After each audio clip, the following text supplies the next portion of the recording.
I see you guys got the memo for attire today. That's cute.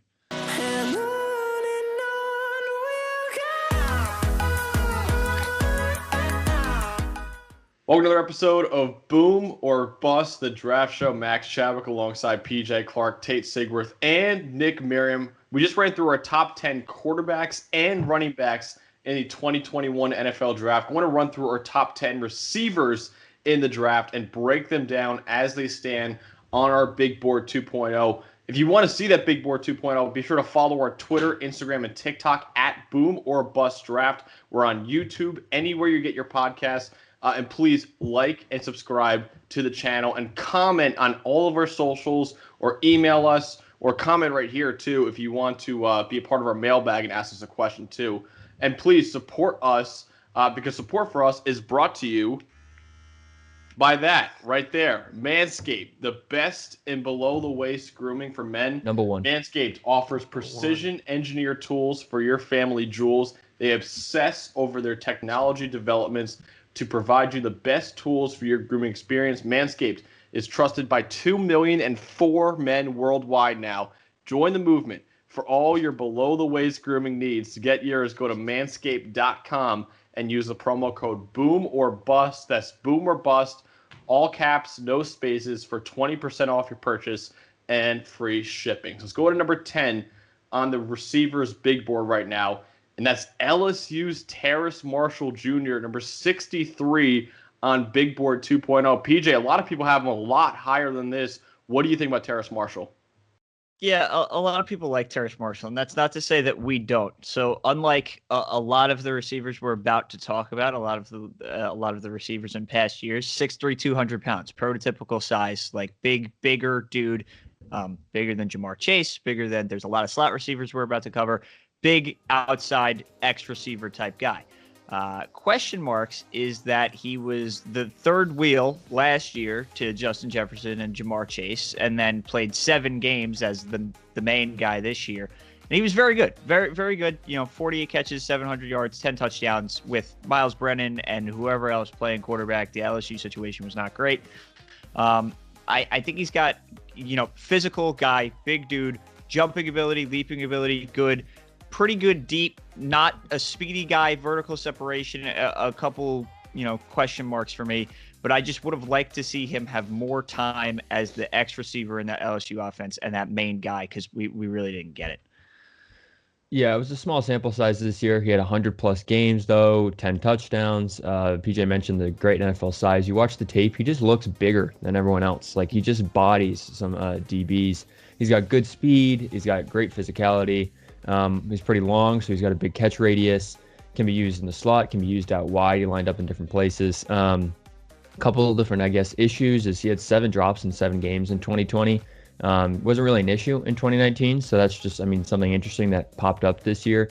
Hopefully it's not like a long-term thing. And I think he needs more finesse on his routes at the next level, like some body feints, some head fakes. I just think he got by with just being more physical than the corner that he was lined up against, and I just don't think that will completely translate to the next level. He needs that addition to his routes. Yeah, I feel he was going through emotions a lot with his routes, and although he does a good job with running, the basic structure of routes, there's not a lot of extra movements in there at the top of cuts to make guys kind of move off the routes. Other than his physicality, NFL people are going to love him because he's big. And although there are drops, there are some really nice possession catches as well. Those receivers we've kind of come to see are a little less value than initially thought, as possession catches are kind of an inconsistent thing. But he is a physical separator. He's going to have to learn to, again, separate better from a routes perspective. People are going to like him because he ran a lot of routes at LSU, produced from a lot of spaces inside and outside. And you see flashes of stuff in terms of after the catch, that possession abilities, and sometimes the routes are really nice. They're crisp routes, but I just never felt like he ever put it all together. To me, he's a third-round guy who needs some help. He needs some development. I'm not understanding quite. Some of these people have him as wide receiver 4 or 5 and in the first round. But in terms of toolsy guy, he's up there. But I would like to see a little bit more from a route running perspective, I think. Yeah, he's wide receiver 10 on my board, and number 63 is actually exactly where we have him. Nick, you just hit on it. Really toolsy player. He has, I think, good speed at 6'3". Could run in like the 4.4s, maybe low 4.5s.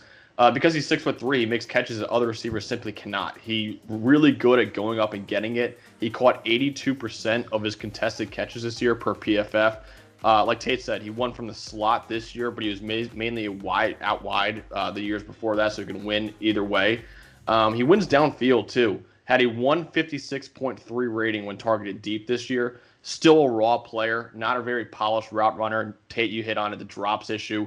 Dropped 13% of his catchable passes this year. And PJ, you said it too. Very clearly the third option in 2019 behind Jamar Chase and Justin Jefferson, although most receivers probably would be. He's one of the worst. It's a tough crowd. It's a tough crowd there. It doesn't really matter as much, but he is, I don't think, a very good run blocker at all. I think he might be one of the worst in this class. His tools, I think, are worth a look in the second round. He's still a raw player, though. I think he can be an effective number 2 or number 3 in the league with the potential of a number 1 if he develops a lot. So number 9 on our receivers board, AMON-RA St. Brown, who's right above Terrace Marshall from USC, on number 62 on the Big Board 2.0. Tate, what do you think about St. Brown? Also, I'll just add, so I had Marshall at 49. I don't think I said that in my bit. 62. I think he's technically a very good route runner. The one route that really sticks out to my mind when I think of AMON-RA is that route versus Dede that he ran this year, Dede Lenore on Oregon. That route was disgusting. Sent Dede in a spin. AMON-RA, he's a good athlete too. Good agility. I think he's really excellent at the catch point. His ability to kind of contort his body, get up for the ball, and adjust in the air. And also, just like Terrace Marshall, he had a mix of out wide. He had a mix of the slot in 2020. He was mainly slot previously. I think he has the size to probably play outside too, like totally fine at the next level. But producing it inside and out is also a thing we like to see. As for cons, I mean, I think he's like average to below average yak guy. You know, I think he's fine at it. He's a good athlete and he'll get you yak, but he's not like, you know, the Elijah Moores, the Rondale Moores, the KADARIUS Toneys. And also he had 4 drops for 41 catches this year, which isn't great, but I don't really think hands is like a crazy issue that would make me like tank his stock or anything like that. I'm a big fan of Amon-Ra St. Brown. He's my wide receiver 8. He's actually the only difference I have on this entire list is him and Elijah Moore are swapped. I'm a big fan. I think he might be a slot only type guy, but if he is, that's even fine. You know, he's so quick in and out of breaks, great footwork, especially at the line of scrimmage. And USC did a lot of interesting things with him, especially in the slot. They had him run like deeper routes, deeper comebacks, stuff you don't see out of slot receivers. He was able to do, which may translate to the outside if that's where you want to play him. Tate said it, not a great yak athlete, great hands, you know, total athletic, can go up and get it, has jumping ability, is pretty physical for his size, but I just love how he's quick off the line, beats guys immediately, quick in and out of breaks, has all of the extra movement, like Nick said, that Terrace Marshall doesn't have. So if you're having him in the slot, I really don't think it would be a bad thing at all. Yeah, Amon-Ra I like a lot. I have him a second round grade. He's wide receiver 7 for me, 46 overall. Just to give you an idea of how many good receivers, again, I think are in this draft. I have Terrace Marshall as a third round grade. I have him at 84 overall, about 40 spot gap. And I have him as wide receiver 14. And that's not a slight against Marshall. I mean, I guess it is kind of, but like there's just a lot of good receivers in this draft. Amon-Ra, my biggest negative for him, I think, was that he didn't develop a whole lot at USC, and it's kind of the same of his older brother. He came in as this big athlete, or not big, but just, you know, a muscular guy for his stature, with, you know, clearly athletic tools, but just kind of was the same player through this time as USC. Threw a lot of bubble screens, a lot of out routes. Again, very technical route runner. I think does a lot of things at the top of the route you like to see, but he's smaller. He's probably going to be stuck in the slot. And although I think he can separate from the slot, I want to see what other elements to his game I think he can add. I think he has some like good above average speed, and he a couple of times pancake guys just running through them because he's got that. He's really is strong. I mean, all the St. Brown kids are just athletic freaks in terms of their strength. If you've seen that documentary, which I do recommend. So he's going to have to be able to turn that kind of like above average speed and strength into yak ability, even though he's not super shifty. I think he can. He showed it a little bit, but he's going to be out of the slot. He's going to be an expert at these kind of out grapple route, curl route, bubble screen type guy. and he'll do well. But he is capped, I think, in terms of his ceiling because of that. Yeah, so basically how Nick feels about Marshall is how I kind of feel about AMON-RA St. Brown. I like him, but he's still wide receiver 14 for me. I think there are so many good receivers in this class. I have an early 4th round, late 3rd round grade on St. Brown. Very shifty player. You guys hit on it. One of the best route runners in this class. He actually, I think he was good after the catch when he was playing in a slot. The problem was when USC put him out wide, he wasn't as good because he broke 18 tackles on 77 catches. Last year, he's able to make guys miss from the slot. Pretty good, actually, on contested catches. Caught 57% of his contested targets this year. Didn't look nearly as good, though, when he played predominantly outside this year. He couldn't separate downfield. Kind of looks like a slot-only receiver at the next level. I think his hands are okay. He dropped 9% of his catchable passes this year. Not the most explosive athlete from what I saw either. Should run maybe in the 4.5s. I think he can be a starting slot receiver in the league. I just don't know if it would be much more than that. I think his ceiling is kind of capped. So number 8 on our list, Elijah Moore from Ole Miss, number 51 on our big board. Nick, what do you think about Elijah Moore? So I was low man on this guy. I'm at 70, wide receiver 12. Again, a lot of good receivers. Sorry. I apologize for people who love Elijah Moore. I understand that he can be interesting. He's a slot gadget type, yak master. We've had a ton of these guys. Slippery, swervy route runner. I think he has some work to do in terms of like head fakes and hip fakes, top routes, but he makes it work. Improvises in space well with the ball after the catch. He's another guy who's really going to be well prepared for creative modern offenses. He did a lot of motion in college. You could definitely hand him off the ball. He's got some elites, 4.3 speed. That's going to work. Obviously, teams always looking for speed. Good hands, although he didn't play with a lot of contested balls. That's not really his game. I think he's going to be, again, a slot guy. My issue with him is I think he's a little shiftier than he actually is.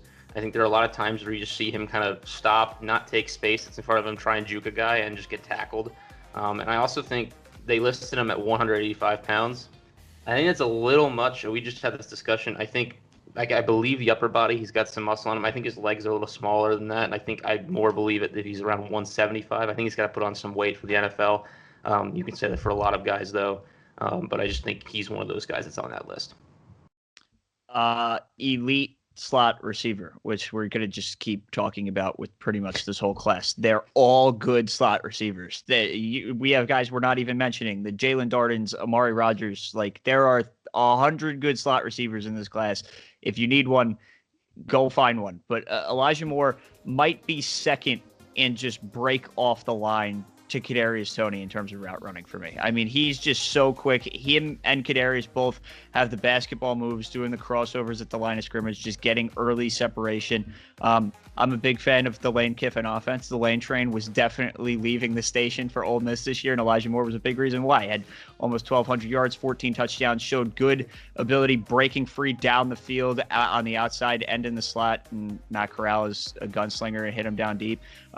Second round grade for me. I really, really like Elijah Moore, just like I like most of the slot receivers in this class. Yep, Elijah Moore, number 51, second round grade. Dominant 2020. In only 8 games, he had nearly 1,200 yards receiving, which is a lot. Dynamic offensive tool. You guys kind of hit on it. He even lined up in the backfield sometimes. This is that gadget yak guy that we're talking about, the Rondale Moore type players that you get him in a creative offense and he can just do things with the ball. I like his hands. He brought in 85% of his passes this year, which is number 1 in this draft class. Large part thanks to much improved quarterback play. In 2019, that number was not nearly as good.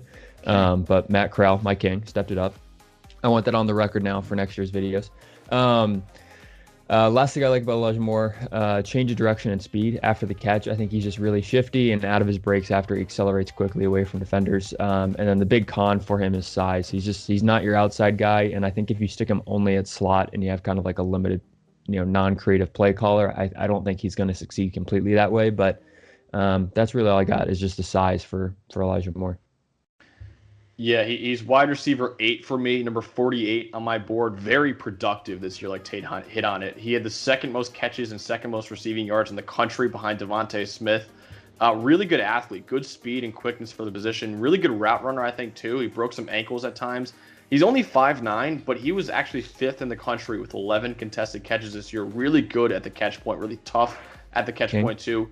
Really good hands, only dropped 5% of his catchable targets in his career. really good at protecting the football, didn't fumble once on 211 career touches. But like PJ hit on it, man, there are so many slot receivers. It just comes down to value. It's like, are you taking Elijah Moore in the second round, or are you taking Jalen Darden in the fourth? I know which one I'd rather have. But, exactly. Like there are people who say, oh, Elijah Moore should be a first round pick. It's like, well, there's so many good slot receivers that like the value would drop because of it. And I think he is a slot only receiver at the next level. He's small at 5'9". He's slot only, but I think he can be one of the best slot receivers in the league. So let's go to number 7, which is my guy, TYLAN Wallace. Yeah, you should just talk. Yeah, you should talk first on this. You go first. TYLAN Wallace from Oklahoma State, who's number 36 on our board. Do you want me to go first? Hold on. Wait, I got it. Max, what do you like about TYLAN Wallace? He's all right. He's wide receiver 4 for me. This guy's a moron. He's the only receiver that came on the pod, man. He's the only receiver right of the show. So far. Number 18 on my board, crazy productive, man. Averaged over 100 yards per game since 2018. Only 6 feet tall, but I literally, when I watched him, I thought he was 6'4", because he had 43 contested catches, which are most in the country since 2018. He makes some ridiculous catches in traffic. Very explosive. He ran a 4.45 40. I think he's a pretty good run blocker. I do worry about him against press coverage, though. He doesn't have the best release package. Kind of ran a limited route trade at Oklahoma State, a lot of vertical routes. But I think Oklahoma State limited him. I think he can be a great number 2 receiver, maybe a number 1 down the line. So PJ, what do you think about TYLAN Wallace? Great. So now that that's out of the way, I guess I'll go. I like TYLAN Wallace. We all like TYLAN Wallace to a certain extent, not as much as you do. But TYLAN Wallace, the thing that stands out to me is the dude has bunnies. He can out jump any single corner he goes up against, and it's ridiculous even at the smaller stature of 6 foot, under 200 pounds. Good Senior Bowl, which helped. Didn't play in the game, but good week of practice. One of the better wide receivers there. He was no KADARIUS and he was no Dimitri Felton, but he was on that list. Friends of the program. I have questions. Oklahoma State limited him a lot, like you said. They run a lot of RPOs. He was just the main target off of that and just breaking routes short. But good concentration down the field, good hands, looks the ball into his hands, physical, can out jump any corner he's up against. Second round grade, just like everybody else. We're not as high as you, but he's still pretty good. Yeah, I've got him up at 36, which is pretty high. And it's just a lot of the same notes: contested catches, makes him a good red zone threat, production. The biggest thing I think that I watch when I watch TYLAN Wallace is he just looks really polished in terms of route running and translating the NFL. I don't think there's a lot you really need to teach him. I don't know how much higher his ceiling gets, I guess, because of that. I don't think there's a ton of growth there, but I just think day one, what you're getting from him. And at the Senior Bowl, yes, he was limited by the scheme at Oklahoma State, in terms of what routes he ran. But at the Senior Bowl, I thought he ran really good routes. I know it's one-on-ones and you're supposed to beat your DBs, but he looked really good there. And then average speed, I guess, would be my biggest con, maybe even below average speed. He doesn't really separate on speed alone, and he has to win on those contested catches. So that's what I got on TYLAN Wallace, number 36, second round. Also stay on the field. ACL history. He's fine. It's not what you want. It's not what you want. ACLs are not fun. Can confirm. Yeah. As I believe lone person who's torn an ACL here. I don't know. Not fun. Do you think PJ does anything athletic to tear an ACL? I mean, maybe UCL. Bending over to pick up a Coke, I guess. I don't know. Get a workout on PJ. Yeah, TYLAN, I got a second round grade on, lower second round grade. He's 67 for me. He's wide receiver 10. And again, sorry, Max. Actually, going to take that? It's not that I dislike TYLAN Wallace. It's just there's a lot of guys in this draft class I like. Good polished route runner. I think he's athletically a little bit capped in the way he can separate from a route running perspective in this draft. I think his biggest thing is being a possession receiver, and that can be inconsistent going to the NFL level. And the fact that he's only 6 foot 185 to me is a question mark. So I'd like to see him do a little bit more. I think he showed some ability as a yak receiver in college, although he's not super shifty. I think they're going to have to use that part of his game a little bit more at the NFL level, and because of that, I think there's a little bit of a couple of, hoops for him to jump through to be a wide receiver 1 potentially at the NFL level. Otherwise, again, one of these guys who's shown you on tape that he can dominate football games, And if you're getting him in the second round, that's great value. He could probably be a day one starter for you. By the way, so we did an interview with TYLAN Wallace, and it's an unreal story, and we'll drop that soon because it was crazy. So let's go from my guy to Nick's guy, and that's number 6, Rondale Moore from Purdue, number 27 on the Big Board 2.0. So we did a video on him, which you can see right now. But Nick, just you, go over what you like about Rondale Moore and what do you think about him. In under an hour. Yeah, it'll be tough. They all have him at 30. I have him at 24. Again, this is just one of these toolsy guys. Again, just a super athlete. That's what he is. He's only 5'9", 180, but you know that's the rugby body we talk about. A guy who's going to get under your pad level and just push you down. I talk about he's the one guy I've seen at wide receiver who can, I think, separate from a route running level and still run past you, run over you, and also juke you from a yak yardage perspective. He's had injury concerns. He's had concerns maybe in, how they fit him into that Purdue offense this year and, question marks as to if he can get open downfield. But he does come in with 4.3 speed, which is something that a lot of teams are going to try and use to get him open downfield. Again, this is how does he fit at the NFL level? The way the NFL is trending, this is the type of guy that if used correctly could be dominant, and if used incorrectly, I will admit, could be out of the league. It's just how does he fit in that offense? And I think there's a lot of upside with this type of guy. Again, check out the Rondale Moore video. Way that was quicker good than I thought was happening. Good. Check out the Rondale Moore video.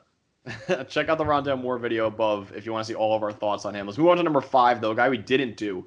The only guy in the top 6. KADARIUS time. KADARIUS time. And PJ, I was just say, from my guy to Nick's guy to your guy, PJ, KADARIUS Toney from Florida, number 19 on the big board. PJ, what do you think about him? 19 is too low. Just first off the top here, 19 is a good 18 spots too low, but whatever. We'll get there. Stop it. We'll get there. It's okay. KADARIUS Toney is the most electric football player alive. Sorry, Rondale. He's the only competition, and I think you have to actually play in football games to be awarded that title. So it's KADARIUS time now. KADARIUS Toney might be the best route runner in this class. KADARIUS Toney is the best yak guy in this class. KADARIUS Toney is the best player with the ball in his hands in this class. He is versatile. You can line him up outside. Did very, very well at the Senior Bowl. Showed up at the Senior Bowl as the best player there and was the best player there on the outside. Yeah. Okay. So I was getting to that. I'm still on positives, Matthew. Thank you. Just give me my time. I just want a fair, balanced experience for the viewer. Everybody gets their time. Everybody gets their time. It's my turn. Analysis. It's my turn. This is impartial. He was the best player there. When you're that wide open, it's hard to catch the ball, but he'll figure it out. I'm not worried. It's not like he dropped things in actual games. It's easy to catch the ball when you're that wide open. He wasn't expected to be that wide open. He's just going up against these corners. You could have caught the ball. You were that wide open. Yeah, I probably could have, but I can't get that wide open, so we'll have to cover that a different day. He is versatile, can line up outside, in the slot, in the backfield, had multiple 50-yard rushes this year. Shifty, can beat anybody in a phone booth, get by anybody. Has really good basketball moves built into his route running skill set just at the line of scrimmage. It has a basketball history. I mean, he talks about it all the time. Great rapper. What are the downsides? I guess needs to be used correctly, needs to be schemed correctly. That would be a plus. Need to get him with somebody that will allow him to use these skill sets. Drops at the Senior Bowl. Andy Reid would ruin the game of football if he had KADARIUS Toney. We've said this for the entire. KADARIUS is 18 spots too low. I'm sorry. Where is he actually for you though? I think I have him at 19, which is okay. I would take him in the top 20. Like I get it. He's not one of the top 4 for various reasons, but why is there 5 for you, right? Yeah, 5 behind the top 4 on this list. Cool. Am I allowed to go? Am I allowed to provide farther impartial analysis? I don't really know. The viewer, I feel like, would think that this guy is... What did I say wrong? I feel like the viewer, if I were listening to that, would think that KADARIUS Toney is Jesus Christ himself reincarnated as a wide receiver. He might be. Okay. He might be Jesus Christ throwing to him, actually, in Jacksonville, we'll say. Rapidly moving on from that. The one thing that I'll talk about with KADARIUS Toney is the jump from 2019. In 2019, every single one of his catches were behind the line of scrimmage. That's kind of crazy.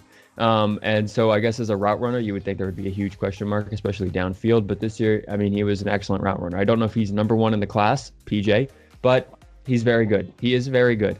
And we like coaches like growth. We like seeing jumps. So that was good. And then I guess the con, I guess on the flip side of that, you could say it was only really 1 year of like major production. I don't think that's, you know, the huge issue. I don't think he's going to be a bust because of this.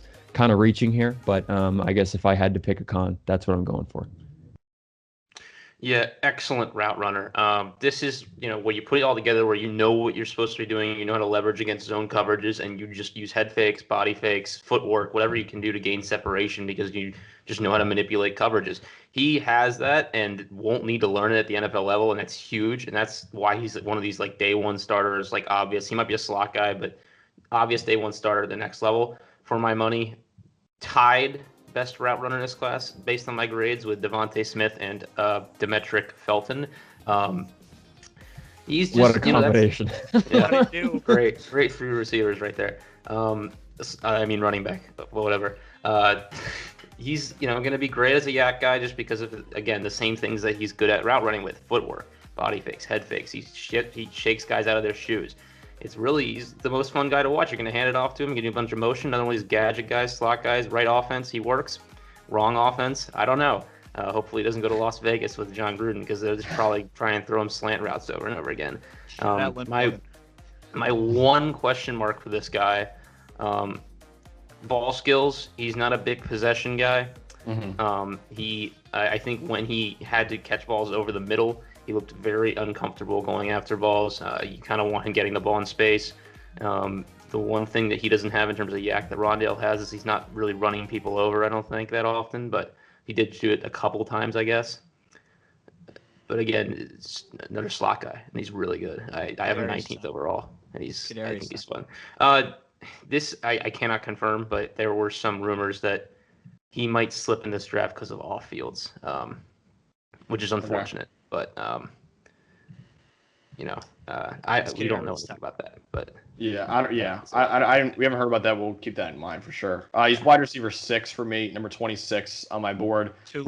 Ridiculously good after the catch. He broke 20 tackles on 70 catches this year, which was 5th most among all receivers. By the way, Taj Harris. Shout out Taj Harris had more. Shout out Taj. Darius Toney, which is just wild to me. Shout out Taj. Our listeners who don't know Syracuse, like, from my psych class, who we're talking about, is a Syracuse football. Syracuse football sucks, by the way. We all go to Syracuse. Yeah. Taj Harris had Louisiana Tech better program. Quote Mike Renner. Unreal. It was unreal. Yeah, thanks a lot, Mike. Also, last year, this is the craziest I found last year. So KADARIUS only had 10 catches last year. He broke 12 tackles on 10 catches. So he had more broken tackles than he had catches. Player live, Max. That's what happens. Really good flexibility, really good explosiveness. He shakes defenders out of their cleats. Mike Renner said Dante Hall for a comp, and I love that comp, man, because he really is like that. He became more of a complete receiver this year after being kind of a gadget player earlier in his career. He was used much more downfield. Besides the Senior Bowl, he has great hands. He only dropped 3 passes on 123 catchable balls in his career, 2% drop rate. I think he's still raw. I did kind of disagree with you guys. I think he's still raw as a route runner. Kind of looks like he's creating his own routes at times. He's still separated at a high level with his shiftiness. Never really had to make many contested catches in his career, like Nick said. He battled injuries throughout his career, too. Missed 6 games last year with a shoulder injury. If Toney keeps developing as an all-around receiver like he did this year, he could be very, very good in the NFL. Something nobody mentioned, phenomenal punt returner. Which, if you're that shifty, you should be, but that's just another added to the list. Exactly, and he's going to be very, very special with the ball in his hands after the catch. So let's go over to some guys. All the top 4 now we've done videos on. So PJ, Rashod Bateman, number 4 from Minnesota, number 16 on our big board. What do you think about Rashod Bateman? And check out the video above right now. Yeah, so you can ping that video. I'm still in love with Rashod Bateman, in case anybody was wondering. I think he's the forgotten guy in this class for a myriad of reasons. I mean, he didn't play that much this year. He was the second fiddle, scare quotes, to Tyler Johnson last year. I don't know why Rashod Bateman is not getting the same level of, talk, respect, whatever you want to call it, than the top 3 guys in this class. Even feels like, KADARIUS has more talk than Rashod Bateman. Lacks Minnesota, that's why. Because Minnesota probably, yeah, lacks elite top end speed, but still finds a way to get open at the line of scrimmage, across the middle of the field, downfield, gets open at all three levels. Hands, he dropped a bunch in college, needs to get a little bit better than that, but such a strong guy, just prototypical X receiver. You know what you're getting. He's going to be a day one starter for you right away. Physical, big dude. I don't know what else I could possibly say about Rashod Bateman. It's just I continue to question why he does not get the same respect as everybody else in this top four. Can I just say I'm on this train as well, by the way. I think All right, He's very good. He's good. Let's go to number 3. He's great. Let's go to number 3. Jaylen Waddle, the first of the Alabama guys on this list. Number 11 on our Big Board 2.0. Tate, what do you think about Jaylen Waddle? We did a video on Jaylen Waddle, by the way, as well. Yeah, in that video, I think the main thing I said was he's an unreal yak guy, CD-like in terms of just put the ball in his hands and make things happen. I think he's more of a pure wide receiver than he is a gadgety yak guy. The guys we've been talking about, the Elijah Moores, the Rondale Moores, you can use them in different ways. I think you just line up Jaylen Waddle as a pure wide receiver, have him run routes downfield, get the balls in his hand, and he's going to take off.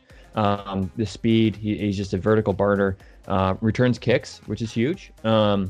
And I guess if you had to put like a combination together, I think he has like a little bit of the Judy route running and a bit of the Ruggs pure speed. Like he's a combo of both almost. And if we're taking cons here, brief sample size as Bama's number 1, limited routes because of scheme, I think, size versus press, and then the injury, obviously, which is the huge one. You saw him playing the national championship game, and he just looked uncomfortable. It was uncomfortable to watch. He shouldn't have played. I agree. No, I agree. But I think he's a pro day, I guess, pretty normal pro day to show that he was recovered from his injury, and there's no long-lasting effects of such injury. You break your ankle and you're playing in the national championship 4 months later. It seems like a bad plan to everybody, but I guess not. It's a bit much.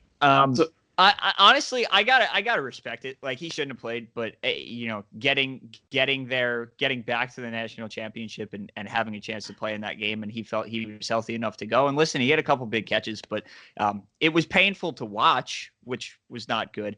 But Jaylen Waddle again. Tate said it. Limited sample size as the number 1, but don't get it twisted. He was the number 1 this year until he broke his ankle. He was. He absolutely. He was. He had better numbers in the 4 games and more targets and everything than the guy that won the Heisman, who was worse than him. Jaylen Waddle is better than DeVonta Smith. I have less questions about Jaylen Waddle. I've said this the whole time. This was Tate's guy, by the way, and Peach just butting in. Yeah, I'm just saying that Jaylen Waddle needs more respect. He's better than DeVonta Smith. I have questions about his route running. That's all I'll say. That's it. And I needed to get that. Max, get us back on track. Track. Let's go to the actual number 1 receiver for Alabama. That's DeVonta Smith, number 9 on the big board. So I'm going to take the lead on this one. He's wide receiver 2 for me, number 7 on my board. Like PJ, DeVonta Smith is skinny, but unlike PJ, DeVonta Smith produces. He won the Heisman this year, the first receiver to win the Heisman. I produce. I am in the content business. We'll wait for the combine to see that. I'm not saying athletically. I produce. That's still content. Still content, yeah, I guess so. Still content. He won the Heisman this year, the first receiver to win a Heisman since Desmond Howard in '91. Led the Crimson Tide in receiving last year, even with 3 other first-round receivers in Jerry Jeudy, Henry Ruggs, and Jaylen Waddle. For my money, DeVonta Smith is hands down the best route runner in the draft. He went short, intermediate, deep. Footwork, I think, is superb. Excellent hands, just 9 drops on 243 catchable passes in his career. 4% drop rate, 11 contested catches this year. Makes some ridiculous catches in traffic. Good speed, too, I think. Should run in the 4.4s. Takes really long strides. Really good after the catch, but he won't break many tackles. Kind of breaks tackles by taking the right angles and running past defenders. Great body control and releases. I think how he deals with NFL press coverage is a concern with his size, but not enough to let him fall out of the top 10 because he's dominated the SEC unlike anyone we've ever seen. So let's go to the number 1 guy, another SEC receiver. Did he dominate the SEC unlike anyone we've ever seen? Yeah, we did. Unlike anyone we've ever seen. Not the guy we're about to talk about. No, sir, not him at all. He had a better year than Jamar Chase did. Who Okay, is our Jamar- number one Jamar- receiver? Jamar Chase was Jamar 19. Chase was sharing Jamar targets Chase was with sharing I targets with understand, a top but still, eight receiver in the I'm NFL. saying last year, DeVonta and Smith, he was no, 19. DeVonta Smith had a better year. DeVonta Smith had a better year. Okay, DeVonta Smith is 21, and Jamar Chase is a child. I'm I'd saying like he had a to- better Can I talk year. about I'm Jamar saying Chase? as a college, I know he's a better prospect, but as a receiver in college football, it doesn't matter what age you are. That should. He had a better I'd year. like to Joe Burrow won the apologize to our Heisman. viewers for all of the talking over that just occurred, and it was just noise. Nick, All right, would you like number to talk one. about Jamar Chase? Number I one, would we like should to all talk about agree on. Jamar We know why Chase. we're Thank arguing you. about it. But Jamar Chase, from LSU, number 5 Go on the ahead, big board. Nicholas. Nick, you weren't here when we did a video on Yeah, Jamar go Chase. ahead, Nicholas. Go ahead. About him. Yeah, I got a number 5 overall. He's wide receiver 1. I think it's pretty clear for me. I think his production should be viewed evenly to DeVonta Smith because of him having, if you could argue, a top 5 receiver already, I feel like, in the league with Justin Jefferson because he was unbelievable year 1. Like, I mean, we don't have time to talk about Justin Jefferson, but damn, he was good. Jamar Chase, look, he's not going to blow you away with speed, but I think does well enough with his routes. He's super physical. Guy's just a dog. Pushes guys off the line of scrimmage when he goes against press. Just bullied Pat Surtain a couple times in their game against Alabama years back. Big possession guy, long arms. You know, not the tallest guy, but you know, still uses his size well, plays above his size, and he's the type of guy that's going to translate because he's got just that ability to push. We've seen NFL corners off the line of scrimmage, something that you don't see a lot happen in college just because not a lot of teams play press. Talk about the differences between him and Smith. Smith probably a better route runner. I think Chase, we kind of knock his speed a couple times. I don't think he's slow. I think he's going to be faster in the 40 than people expect, but he's not going to, you know, burn. He's not going to run a 4.3 and just be burning people, obviously. But, you know, again, when we talk about what translates to the NFL at this position, and I brought it up, I'm all on the tools this year, athletic traits tend to correlate to success in the NFL. This is a guy that has shown over and over again that his physicality can be used in terms of release, possession ability, and then again, yak, just running over people.